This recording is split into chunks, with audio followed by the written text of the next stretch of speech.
Recording in progress sounds official. Okay. All right. All right. So I see Chrissy, Jamie, Laura, Lynn, and Lisa is connecting. Can you hear me, Lynn?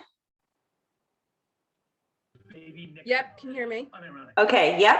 Good. All right.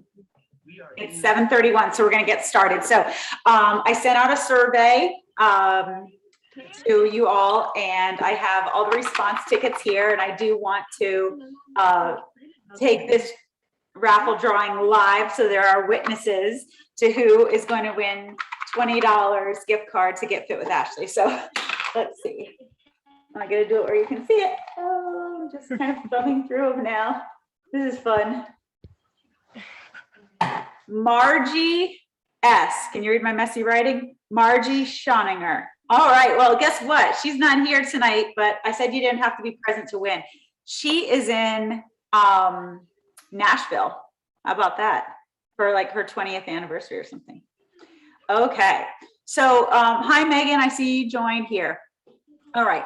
So we're going to get started. So if you're near a computer, the purpose of this meeting is to calculate body composition and set a target weight.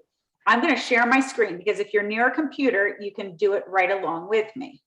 All right, so let me share my screen here. Okay, I am on my website, getfitwithashley.com. So if you have a mobile device or a computer near you, you can do the same. When you go to getfitwithashley.com, I want you to click on blog.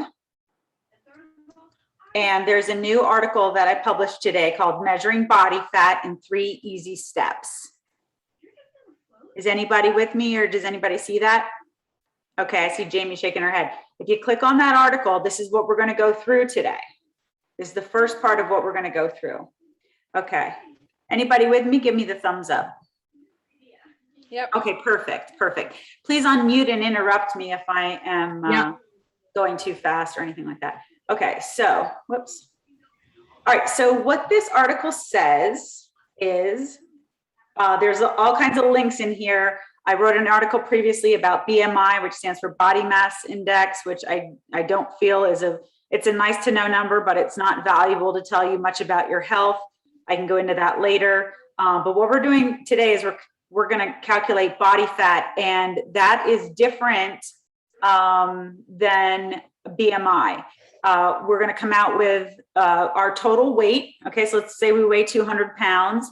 Certain portion of that is fat and a certain portion is muscle. Okay, and that's what we're going to figure out today through this awesome formula developed by Navy SEALs. Okay, so what will you need to do it? A soft tape measure. So here's a soft tape measure. Here's a soft tape measure that I have. Does anyone have one of these with them tonight? Mm-hmm. Okay, I see Jamie holding hers up. Good. Okay. The alternative is a string. Okay, a string like this one, and a hard tape measure like this one. Okay. If you don't have this stuff, you can buy it. I sent some links there too. You want to be careful though which string you use for your soft tape measure. So for example, my husband Jim came to me and he's like, well, you could use this for tonight. And he had a elastic tube with handles like we use for our workouts. And I said, no, we can't use that because you can stretch that, right? And then your measurements will be all over the place. So make sure you pick like a string or ribbon or something like that. I'm going to move on, assuming you have what you need. Okay, so you can read through the article a little bit here, but the summary is that when we say, oh, I want to lose weight, what we really mean is I want to lose fat, right? Weight is just an easy, convenient way to get a metric on a regular basis, whether we're going up and down. But, really, if you start working out, you can find that you're actually gaining weight because you're gaining muscle. So just the number on the scale doesn't really tell the full story. And that's why BMI is not nearly as useful as understanding your body fat. Now, there's a lot of ways to measure body fat. The most accurate way is to, it's like getting submerged in some kind of tank of water and, having your buoyancy measured and all kinds of things like that, which are done by equipment that are not easily accessible to us. Another way to do it might be in your doctor's office. If you've ever seen these handheld devices with electrodes on either hand, and you plug in your age and your weight and your gender and stuff like that. And then you hit start. And I have one of those devices. You can buy those on Amazon, probably under $100. And that will calculate your body weight, body fat. Maybe you have a scale that calculates body fat, and it's doing it the same way, right? It's taking your bare feet, it won't work well with socks on, and sending an electrode through your body and giving you a measurement. Now, how that works is through the method of impedance. So electricity travels faster through water than it does through a dry substance, let's say, or a solid substance. So the faster that signal travels from either one hand to the other, or if you're on a scale, 1 foot to the other, more water in your body, and the slower it travels, the more fat and tissue that it has to move through. Okay, so basically that's how you get your number. If your signal travels faster, you're going to get a lower number, a lower body fat percentage. If it has a lot of fat to get through, then you're going to probably get a higher percentage. You can see how that particular method would have a decent percent error, maybe up to 5%, because depending on what time of day you take the measurement, depending on how hydrated you are, all those kinds of things can matter.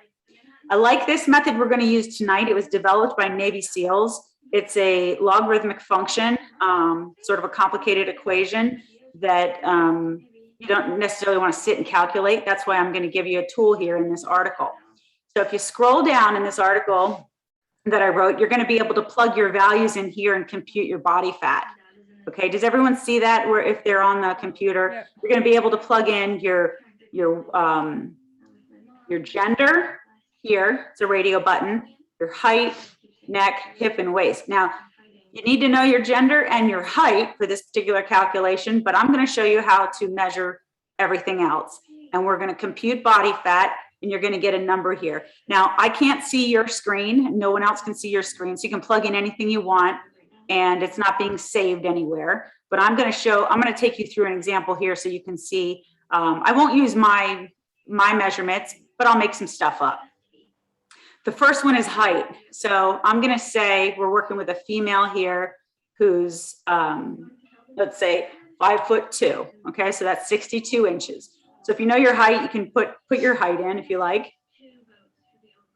Neck. Okay, you scroll up here. There's some instructions. Measure the circumference of your neck just below your Adam's apple. So sometimes it's helpful to do these things in front of a mirror or with a partner. But I'm going to take my tape measure, and I'll try to stay on side 2 here so you can see. So I'm kind of feeling where my Adam's apple is. It doesn't protrude too much. And I'm going to wrap the tape measure around my neck here. I'm not going to pull tight, but I'm not going to have any slack in it either. Okay, sit up tall. And you can either read that in the mirror or you can put your finger around it. Okay, can everybody see that? Okay. Put your finger around it and take the measurement. Okay, so I'm not gonna, like I said, I'm just gonna make up some measurements here. I'm gonna put a 15 and a half in here, okay?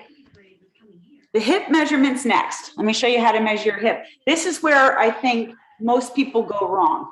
I'm gonna point the camera down a little bit at the hip. I think most people go wrong on the hip, one, because it's very difficult to see unless you're in a mirror or you have a partner. And number 2, people don't know the right location to measure it. The right location to measure your hip is around the widest part of your butt. So it helps to look in the mirror and say, okay, where does my butt stick out the most?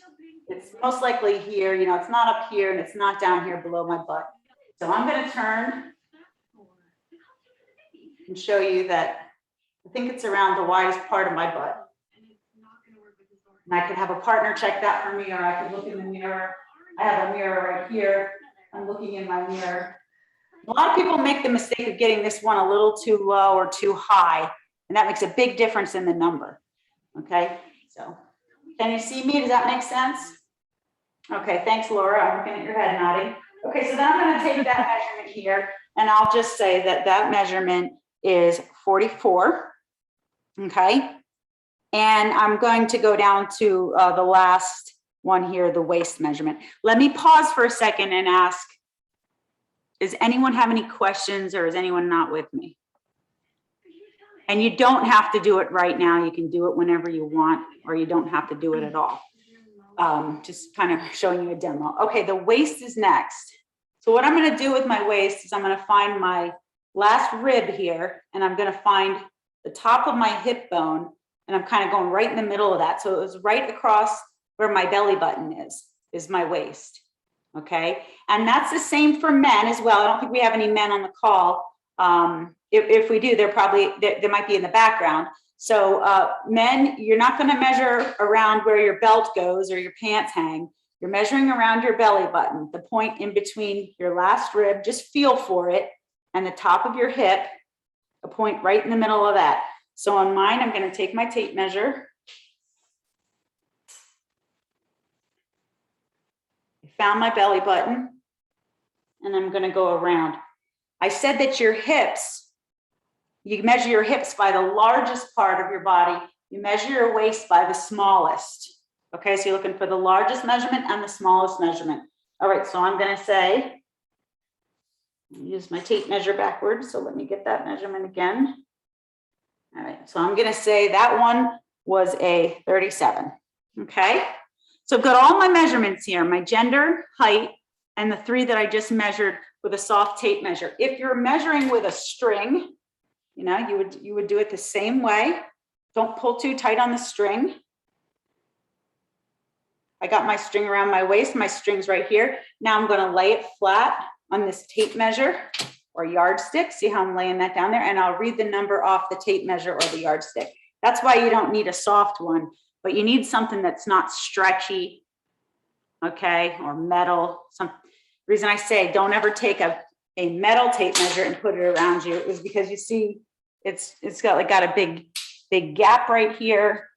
Because it's bent, you can see, and also you could cut yourself. You know, I'm doing this over my clothes, but if you have an opportunity to do it with, you know, just your underwear on or with no clothes on at all, you know, that would probably be a truer measurement. Okay. All right. So we've got all that. So I'm going to click on here, compute body fat. Okay. And what it's telling me is that my body fat percentage. Now, obviously there's a calculation going on here in the background. That's the Navy SEAL formula, and you can look that up. There's links to it here in my article, but it's telling me that my body fat is 42.9%, and that for a woman, this is in the obese range. It's telling me that my waist to hip ratio is 0.84, and that's excellent. Okay, so really interesting data, right? Let's deal with the body percentage first, the fat percentage first. If you scroll down, you'll see these reference tables, and these come from the American Academy of Sports Medicine. Okay, and these numbers haven't changed for a long time. So I'm at 42.94%. If I look at the chart, I'm way off the chart. Anything over 32% is considered obese. Okay, so what this is telling me is that I'm at real high risk for disease. Real high risk for diabetes, heart disease, metabolic disease, and that I need to take some action, okay? You probably wanna be, ideally, you know, I mean, we can all say, oh, I wanna be like an athlete's body, but if you find yourself getting a result that puts you in the obese range, I always think a good target is to, you know, let's get to 32. Or let's get to 31. I think that's a great target to set. And that goes into part 2 of this meeting, which is how do I calculate a target weight for myself? My waist to hip ratio, let's see what it was, 0.84. Okay, so 0.84 is right here in the average. Okay, I have a, did I say excellent up here? Oh, okay. All right, I have a an error in how I'm displaying the results here. I apologize for that. This chart is correct though. So I'm in the 0.84, so I'm in the average range. Okay, there's a range above me called good and a range above there called excellent. This ratio and this metric is all about where you carry your fat. If you carry the majority of your fat in your abdomen area, you can see that the difference between the waist and the hip will slowly grow towards nothing, right? Your waist could be as big as your hips if you're carrying all your weight here. And that's a very dangerous place to carry your weight, in your trunk area, in your abdomen, because it's close to your vital organs. You're going to get a better result. Someone that maybe weighs the same as you and is the same height and gender as you, they get a better result if their fat is sort of spread all around their body, right? Their legs are fat, their arms are fat, maybe their breasts are fat and their belly's fat, and it's spread around. They're going to get a better number because their waist is smaller than their hip than someone who you see who has very thin legs, thin arms, but shaped like this all the way around the middle. Now, we can't control that. We can't control when we gain weight where the fat goes. We probably wish we could. Some of us wish we could put a little here, maybe a little back here, but we can't control it. And we also can't control where the weight comes off of when we start to exercise. You cannot spot reduce fat. So when people say, oh, I want to get my, I just want to reduce this fat here, or I've just got to do this fat here, you know, maybe I'll do 100 crunches a day. It doesn't work that way. Just like when you start to put on weight, let's start to feel heavier first. And the same thing happens when weight comes off. So doing 1,000,000 crunches, for example, is not going to get weight off your belly. It's going to come off wherever it comes off, and that's different by person. Okay. So you want to have a lower number here. You want to have, no matter how big you are, short or what you weigh, your target is to reduce fat in the abdominal area, which, because you cannot spot reduce fat, is to reduce fat all over, right? With your diet and your exercise. So it's important too that you check the right gender here. If you were to pick male, and I'll try to compute this again. See, his body fat is 25%. It's calling him obese, okay? But not by much, not by much. And the reason is because the calculation for men is a little different. The calculation for women takes into account fat for the breasts and the areas where, women naturally have more fat in them than men, okay? And the waist to hip ratio is different as well. If I scroll down here, you can see that, men are allowed to get all the way up to 0.95 till they're at risk, where we're at 0.86. And men are generally usually shaped a little different, right? Women usually have a more defined waist than hips when they lose weight, and men are a little bit more straight. And that's why this number here is closer to 1 for men than women. So I'm going to pause there and see if you have any questions. I'm sorry. Ashley, you said the your belly button, right? Yes. For Yes.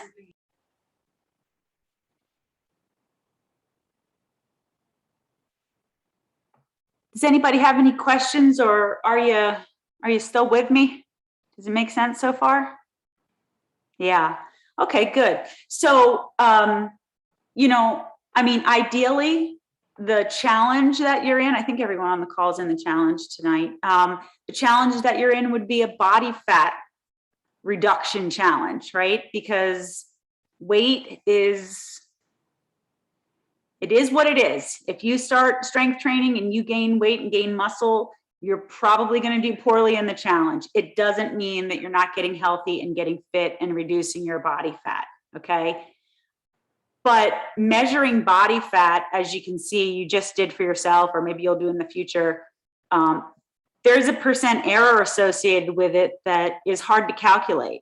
You may pull the tape measure a little tighter than I do, or your string may have a little stretch in it. There's all kinds of variables there. Also, it's dependent upon measurements of your waist and your hip that take time to change. So for example, in 1 week, your scale may say 200. The next week, maybe it says, 198. But if you measured yourself, you might not see any difference. Not yet. Okay. So this is a good metric to know where you're at on these charts, but I wouldn't recommend recalculating and retaking this metric any more than, maybe once every 6 weeks or something like that. Okay. For yourself to see a difference. Otherwise, you're going to see noise in the data if you do it too often, and you're going to get discouraged that it's either not going down fast enough or it was down, now it's up. Just think about if you're measuring your hips. Let me get this camera down again. Let's say 1 week I'm measuring my hips and I measure it on the proper spot, the biggest spot, but the next week I come up just a half an inch. It's going to throw everything right off. And then you're going to think, oh my gosh, I lost an inch, or, oh my gosh, I gained an inch and I gained 1% of body fat. So that's why I say, be very consistent and only do it, maybe once every 6 weeks if you're on a regimen that you're trying to lose fat. Now, as I mentioned, our contest and our challenge is about losing weight on the scale, because that is a very easy metric to measure and it's not really disputable, right? If you measure your body fat and tell me, it's 32 or 31%, I don't know how you did that, right? But I do know what your scale says because I see you get on a scale, okay? But just remember, your goal is to reduce body fat to an acceptable range, okay? I'm going to show you something here. Body fat calculator. I'm going to show you something here on images, just so you can get a feel for this. And since we have all women on the call, I want to show you, I'll show you men and women, okay? So that's not what I'm looking for. I'm looking to show you this picture. No, let me see it. Okay, well, maybe you can see it. Can you see a little bit of it? This picture right here? Yep. Okay, so what's that? Maybe I think if you visit the site and you scroll down in that site, it may be in there. Oh, thanks. Okay. Oh, like this? Yeah. Okay, thank you. Needed someone smart like you, Carolyn.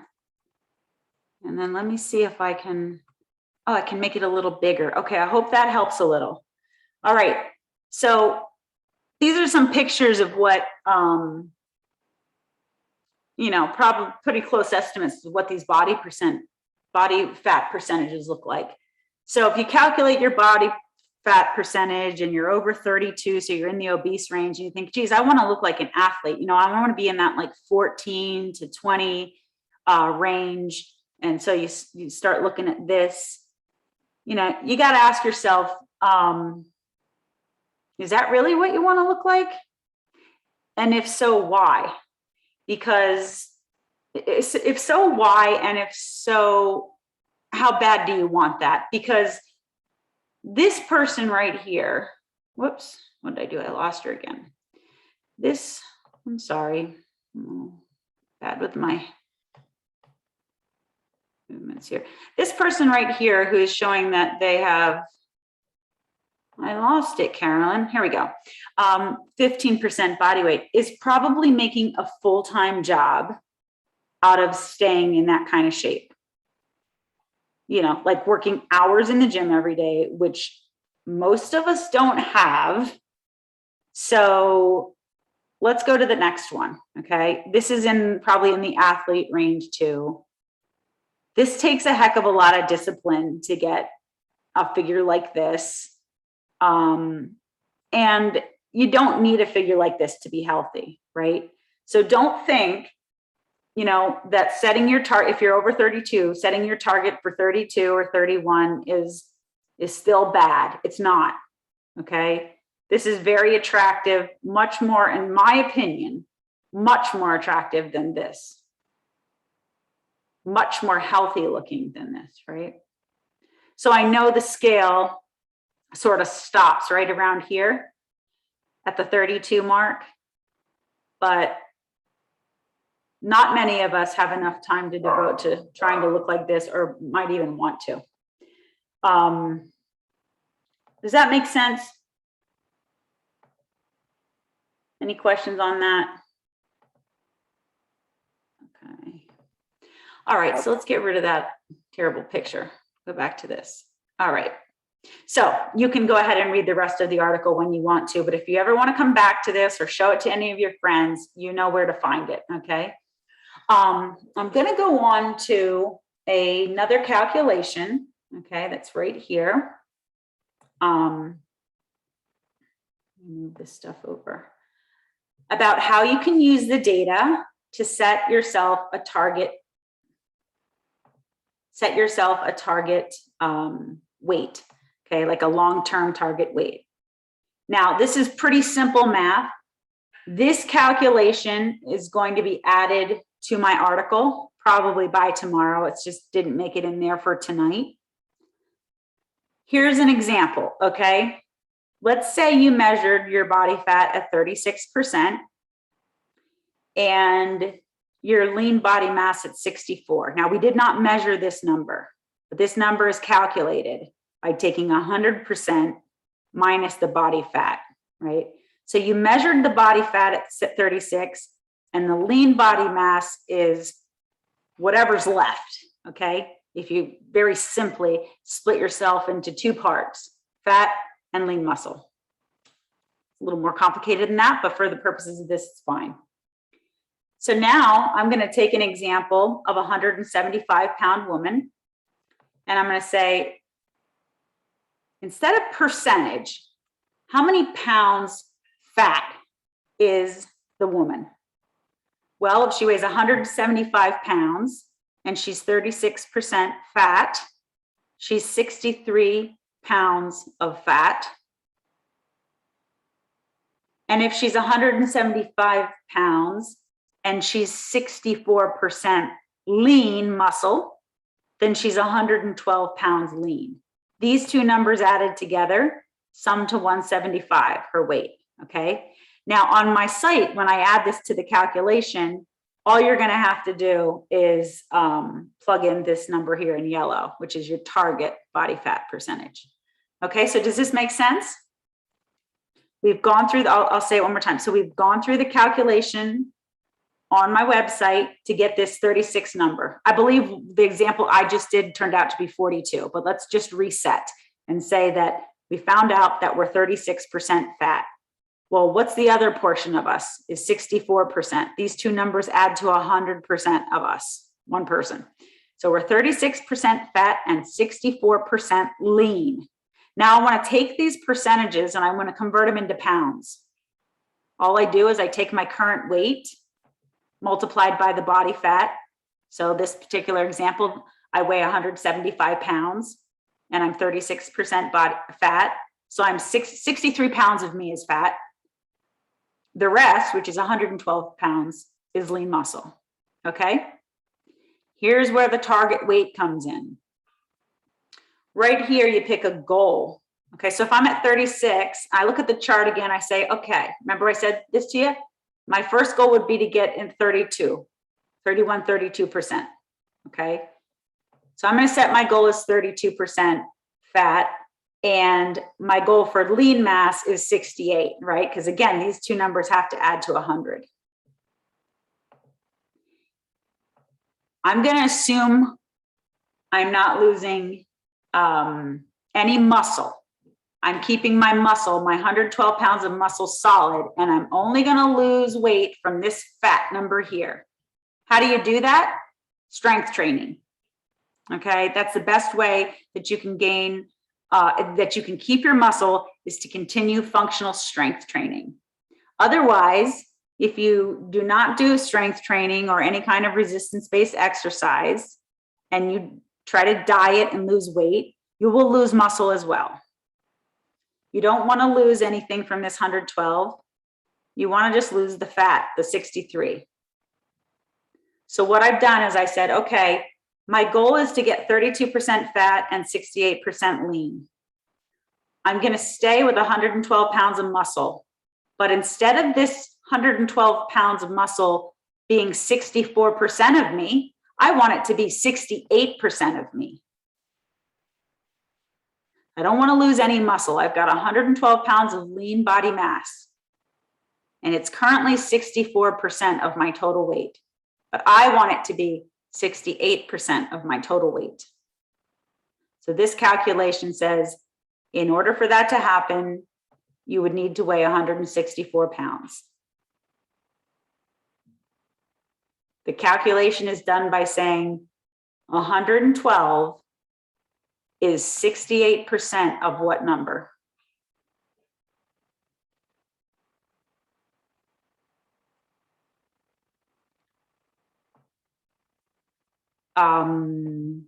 I'm happy to go over that again. I don't know if you quite caught it, or but I don't want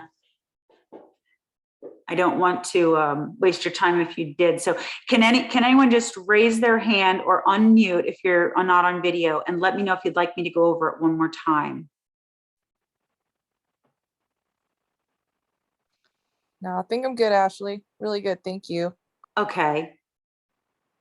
Jamie and Lisa?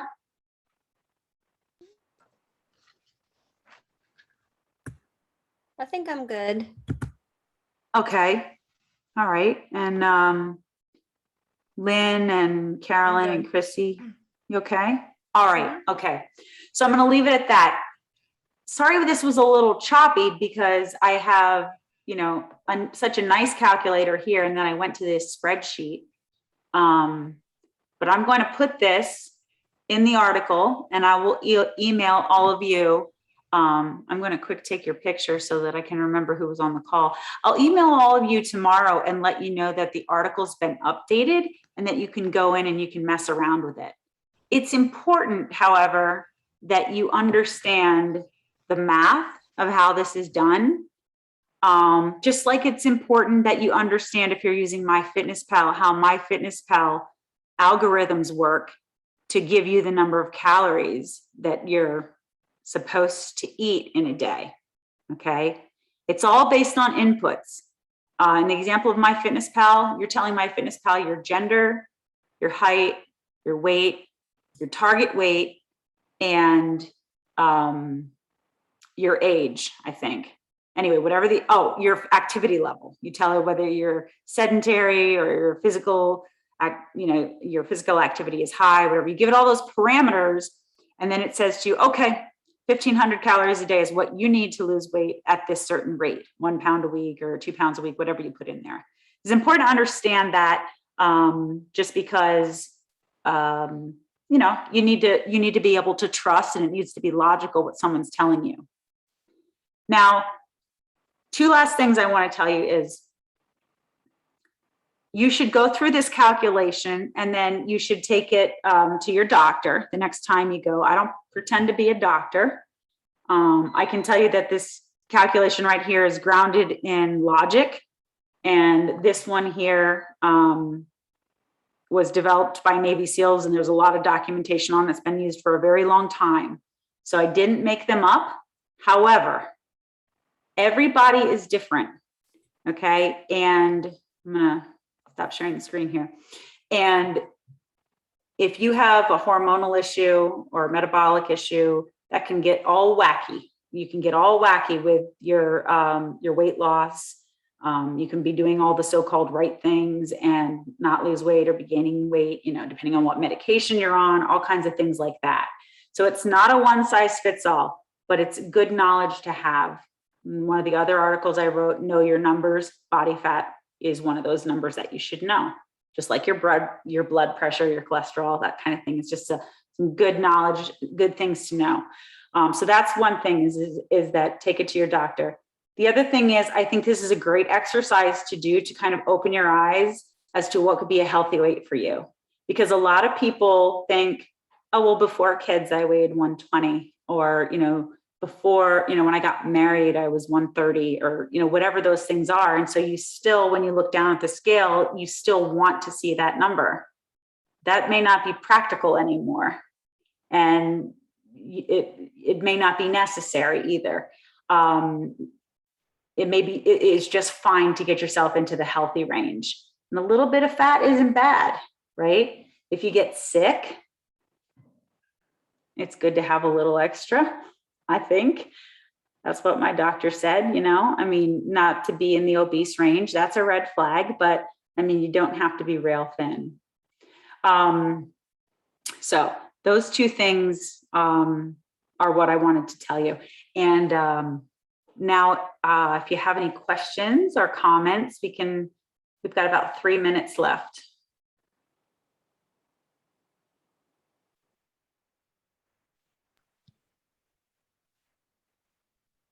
I think I'm good. The only thing, Ash, is that sometimes when I'm doing my measurements, like I have a really, really good hip to waist ratio, but I've always had larger hips. So I'm not sure, like, even as I'm losing weight, like if I need to kind of go through a more, like if I have other variables I need to take into consideration when calculating my fat percentage. That's just my 2 cents. Cause like right now, like my waist, for instance, is like a 32, but my hips could be like a 44. Like I have like a really weird proportion in that area. Yeah. And so as I've been working out, like I still, if I do by the book measurements, I'm still flagged as obese, which sure, I mean, I could continue to like reduce body fat, but I've noticed that same large hip measurement, even at like 10, 15 pounds lower than I am now.